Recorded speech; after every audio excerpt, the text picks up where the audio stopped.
ਜਿਹੜੇ ਬੰਦੇ ਸੱਚਮੁੱਚ ਦਾਨਿਸ਼ਵਰ ਹੁਣ ਉਹਨਾਂ ਲਈ ਸੌਖਾ ਕੰਮ ਹੈ, ਮੇਰੇ ਵਰਗੇ ਲਈ ਔਖਾ।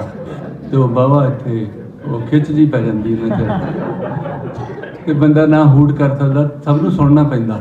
ਜੇ ਸੁਣ ਨਹੀਂ ਵੀ ਰਿਹਾ ਤਾਂ ਸੁਣਨ ਦਾ ਨਾਟਕ ਜ਼ਰੂਰ ਕਰਨਾ ਪੈਂਦਾ। ਤੇ ਪਰ ਮੈਂ ਬਹੁਤ ਧਿਆਨ ਨਾਲ ਸੁਣਿਆ, ਉਹਨਾਂ ਸ਼ਾਇਰਾਂ ਨੂੰ ਵੀ ਸੁਣਿਆ ਜਿਹੜੇ ਆਪਣੀਆਂ ਗੱਲਾਂ ਵਿੱਚ ਦੂਜਿਆਂ ਦੇ ਸ਼ੇਰ ਵੀ ਆਪਣੇ ਨਾਂ ਤੇ ਸੁਣਾ ਗਿਆ। ਜੇ ਹੁੰਦੇ ਨਾ ਸਾਡੇ ਪਾਸੇ ਦਾ ਤਾਂ ਮੈਂ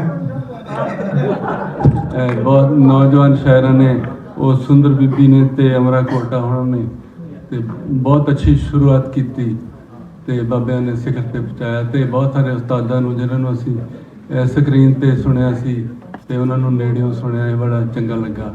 ਤੇ ਬਹੁਤ ਉਹਨਾਂ ਦੀਆਂ ਕਈ ਵਾਰੀ ਸੁਣੀਆਂ ਚੀਜ਼ਾਂ ਵੀ ਅੱਜ ਸੁਣੀਆਂ, ਜਿਵੇਂ ਪਹਿਲੀ ਵਾਰ ਸੁਣੀ ਦੀਆਂ, ਤੇ ਉਹਨਾਂ ਦੀਆਂ ਨਵੀਆਂ ਚੀਜ਼ਾਂ ਵੀ। ਤੇ ਸਰੋਤਿਆਂ ਨੂੰ ਮੇਰੀ ਇਹੀ ਸਲਾਹ ਆ ਕਿ ਤੁਸੀਂ ਜੇ ਆਪਣੀ ਮੰਗ ਦਾ ਸੁਣੋਗੇ ਤਾਂ ਉਹੀ ਸੁਣੋਗੇ ਜੋ ਤੁਸੀਂ ਪਹਿਲਾਂ ਸੁਣਿਆ ਹੋਇਆ, ਤੇ ਇਹ ਪੱਕੀ ਗੱਲ ਆ।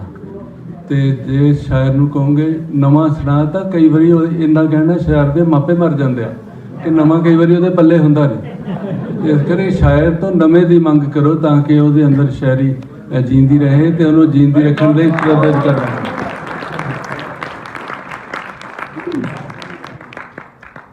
ਤੇ ਮੈਨੂੰ ਚੰਗਾ ਲੱਗਾ ਕਿ ਤੁਸੀਂ ਬਹੁਤ ਭਿੰਨ ਤਰ੍ਹਾਂ ਦੀ ਸ਼ਾਇਰੀ ਸੁਣੀ, ਹੱਸਣ ਵਾਲੀ ਸੁਣੀ, ਰੋਣ ਵਾਲੀ ਸੁਣੀ, ਸੋਚਣ ਵਾਲੀ ਸੁਣੀ, ਖਾਮੋਸ਼ੀ ਨਾਲ ਸੁਣਨ ਵਾਲੀ ਸੁਣੀ। ਜਿਸ ਤਰ੍ਹਾਂ ਦੀ ਸ਼ਾਇਰੀ ਨੂੰ ਜਿਵੇਂ ਸੁਣਿਆ ਜਾਣਾ ਚਾਹੀਦਾ ਸੀ ਉੱਦਾਂ ਤੁਸੀਂ ਸੁਣਿਆ।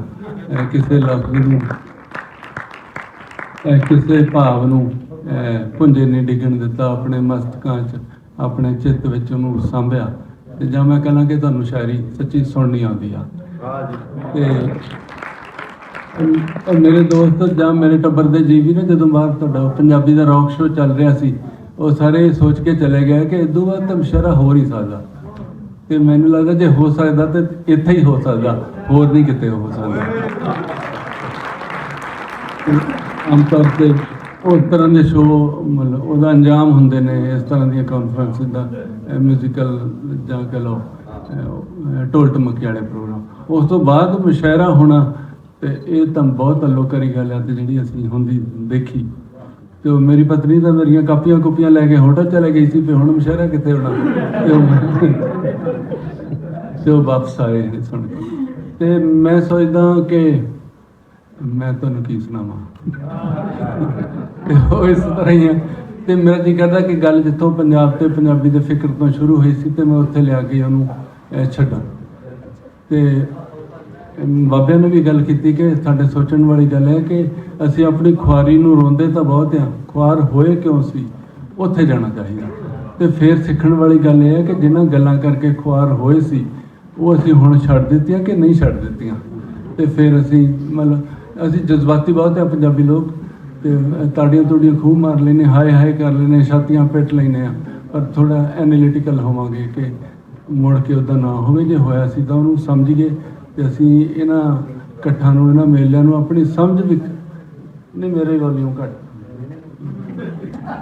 ਆਪਣੀ ਸਮਝ ਨੂੰ ਵਿਕਸਿਤ ਕਰਨ ਲਈ ਇਹਨਾਂ ਜੋੜ ਮੇਲਿਆਂ ਨੂੰ ਵਰਤੀਏ। ਤੇ ਮੈਂ ਥੋੜ੍ਹਾ ਇਸ਼ਾਰਾ ਪਹਿਲੇ ਦਿਨ ਵੀ ਕੀਤਾ ਸੀ ਕਿ ਜਦੋਂ ਖੂਨ ਖਰਾਬਾ ਹੋਇਆ 47 ਵਿੱਚ, ਉਦੋਂ ਪਹਿਲਾਂ ਇਤਿਹਾਸਕ ਤੌਰ ਤੇ ਇੱਕ ਦੇਸ਼ ਪੰਜਾਬ ਹੁੰਦਾ ਸੀ, ਜਿਹਦੇ ਵਿੱਚ ਦਿੱਲੀ ਵੀ ਸੀ, ਜਿਹਦੇ ਵਿੱਚ ਲਾਹੌਰ ਵੀ ਸੀ, ਜਿਹਦੇ ਵਿੱਚ ਚੰਬਾ ਵੀ ਸੀ, ਕਾਂਗੜਾ ਵੀ ਸੀ। ਇੱਧਰ ਨੂੰ ਕਿੱਥੇ ਤੱਕ ਆ ਤੁਹਾਨੂੰ ਮੇਰੇ ਨਾਲੋਂ ਜ਼ਿਆਦਾ ਪਤਾ। ਤੇ ਉਦੋਂ ਉਸ ਟਾਈਮ ਤੇ ਸਾਡੇ ਮਨ ਮਸਤਕਾਂ 'ਚੋਂ ਦੇਸ਼ ਪੰਜਾਬ ਗਾਇਬ ਹੋ ਗਿਆ। ਅਸੀਂ ਜਾਂ ਸਿੱਖ ਬਣ ਗਏ, ਜਾਂ ਮੁਸਲਮਾਨ ਬਣ ਗਏ, ਜਾਂ ਹਿੰਦੂ ਬਣ ਗਏ। ਤੇ ਅਸੀਂ ਉਹ ਬਣ ਕੇ ਜੋ ਅਸੀਂ ਪੰਜਾਬੀ ਉਹ ਅਸੀਂ ਭੁੱਲ ਗਏ। ਤੇ ਹੁਣ ਅਸੀਂ ਤਰਲੇ ਮਾਰਦੇ ਫਿਰਦੇ ਹਾਂ। ਤੁਸੀਂ ਪੰਜਾਬੀ ਨੂੰ ਤਰਲੇ ਮਾਰਦੇ ਫਿਰਦੇ, ਸਾਡੇ ਕੋਲ ਇੰਨਾ ਕੁ ਪੰਜਾਬ ਹੈ, ਸਾਡੇ ਕੋਲ ਉਹਦੀ ਰਾਜਧਾਨੀ ਹੈ ਨਹੀਂ, ਅਸੀਂ ਉਹਨੂੰ ਹੀ ਰੋਂਦੇ ਫਿਰਦੇ ਹਾਂ ਕਿ ਉੱਥੇ ਵੀ ਅਸੀਂ ਕਿਰਾਏਦਾਰਾਂ ਵਾਂਗੂ ਰਹਿੰਦੇ ਹਾਂ। ਤੇ ਉਹ ਟਾਈਮ ਸੰਭਾਲਣ ਵਾਲਾ ਸੀ।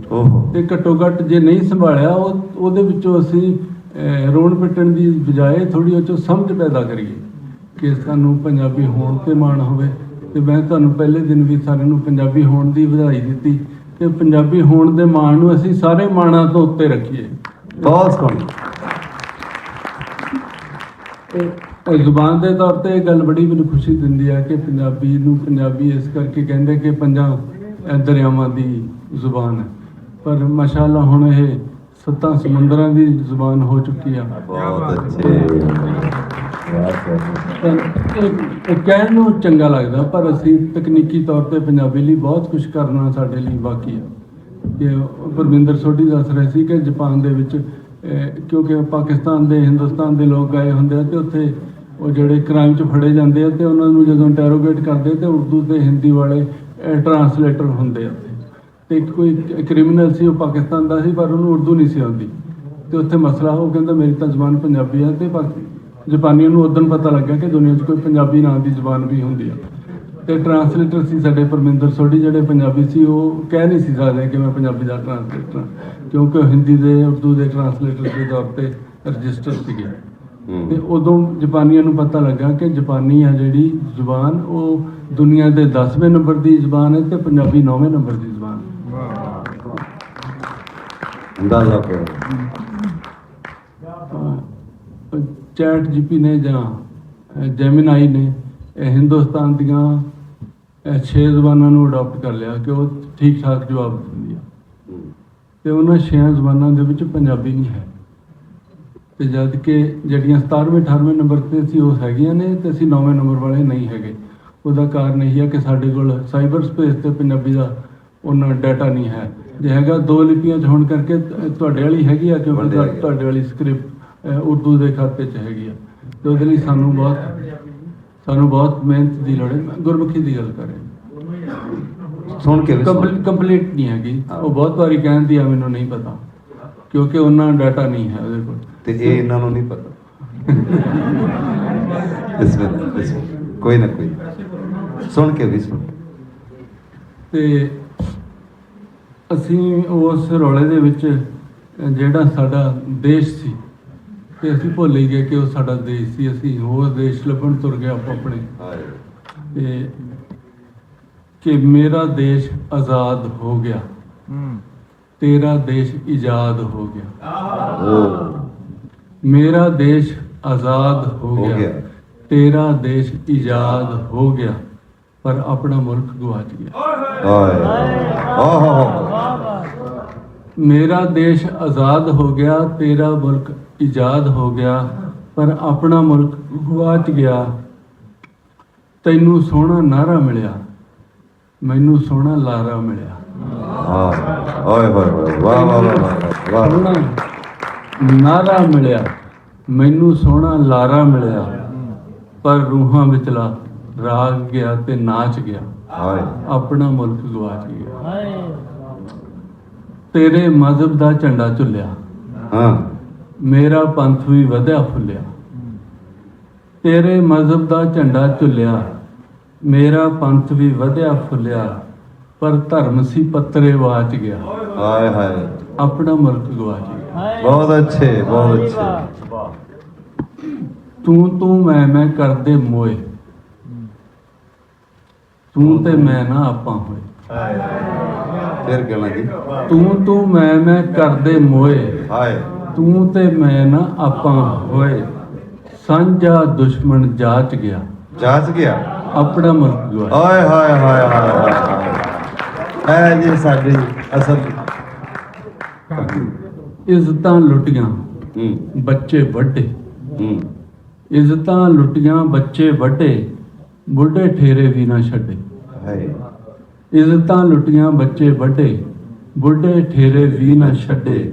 ਹਰ ਕੂਚੇ ਤਾਂਡਵ ਨਾਚ ਗਿਆ, ਆਪਣਾ ਮੁਲਕ ਗਵਾਚ ਗਿਆ।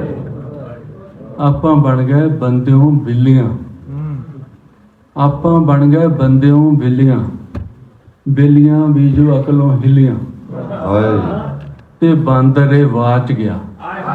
ਹਾਏ ਹਾਏ ਹਾਏ ਹਾਏ, ਬਹੁਤ ਅੱਛੇ, ਵਾਹ ਵਾਹ, ਬਹੁਤ। ਆਪਾਂ ਬਣ ਗਏ ਬੰਦਿਓਂ ਬਿੱਲੀਆਂ, ਬਿੱਲੀਆਂ ਵੀ ਜੋ ਅਕਲੋਂ ਹਿੱਲੀਆਂ, ਤੇ ਬਾਂਦਰ ਇਹ ਵਾਚ ਗਿਆ, ਆਪਣਾ ਮੁਲਕ ਗਵਾਚ ਗਿਆ।